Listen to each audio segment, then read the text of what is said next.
여의도 뉴스. 중금리 중저신용자 대출 부문에서 고객들이 카카오뱅크를 가장 먼저 떠올리게 하겠다. 윤호영 카카오뱅크 대표가 지난 2일 열린 온라인 기자간담회에서 한 말입니다. 고신용자 대상 대출은 줄이고 중저신용자를 우선으로 하는 대출 상품을 확대하겠다는 것이 골자인데요. 올해 초부터 신용등급제가 신용점수제로 바뀜에 따라 중저신용자는 신용점수 하위 50% 이하에 해당됩니다. 신용등급 4등급 이하라고 생각하시면 되고요. 주로 금융거래 이력이 부족한 청년, 노인 등이 포함됩니다. 소득을 명확히 산정하기 어려운 자영업자들도 해당됩니다. 카카오뱅크는 이날부터 고신용자 신용대출 상품 최저금리를 0.34%포인트 인상했고요.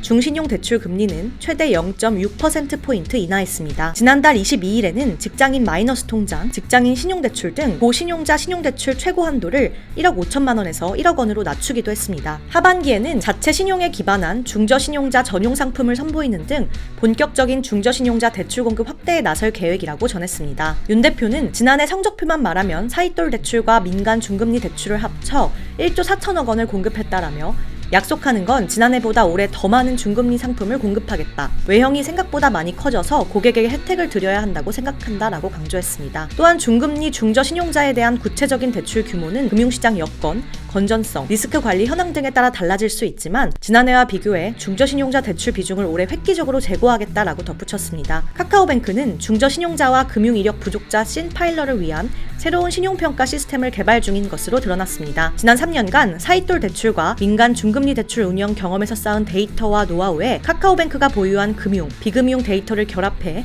신용평가 시스템이 고도화하고 있는 것입니다. 그렇다면 카카오뱅크가 리스크를 안고 갈 수밖에 없는 중저신용자 대출을 늘리는 이유가 무엇일까요? 중저신용자 대출은 1금융권에서 소외됐지만 비교적 우량 대출 고객으로 분류돼 기존에도 틈새 시장으로 여겨지던 분야입니다. 중금리 대출 분야에 카카오뱅크뿐 아니라 네이버 파이낸셜, 토스뱅크 등도 가세할 것으로 보여 경쟁이 치열해질 전망입니다. 한편 카카오뱅크는 지난해 잠정 단기 순이익 1,136억 원으로 첫 흑자를 달성했습니다. 대출 자산 증가에 따른 이자 부문 수익이 증가하고 증권계좌 개설 신청 서비스, 신용카드 모집 대행, 연계대출 등의 견조한 성장으로 수수료 부문도 연간 기준 첫 흑자를 기록했습니다. 수수료 부문 순이익은 68억 원, 순이자 손익은 4,080억 원입니다. 이자 마진은 1.68%, 연체율은 0.22%로 집계됐습니다. 총 자산은 26조 6,500억 원으로 전년 대비 3조 9,260억 원가량 증가한 규모입니다. 카카오뱅크가 올 하반기 상장을 준비하고 있다는 것 알고 계실 텐데요. 아직 정확한 상장 시점이 정해지진 않았지만 청약에 참여하실 투자자분들은 카카오뱅크의 이런 사업 전략과 행보에 관심을 가지고 살펴보셔야겠습니다. 여의도 뉴스는 내일 또 찾아올게요. 좋아요와 구독 부탁드려요. 감사합니다.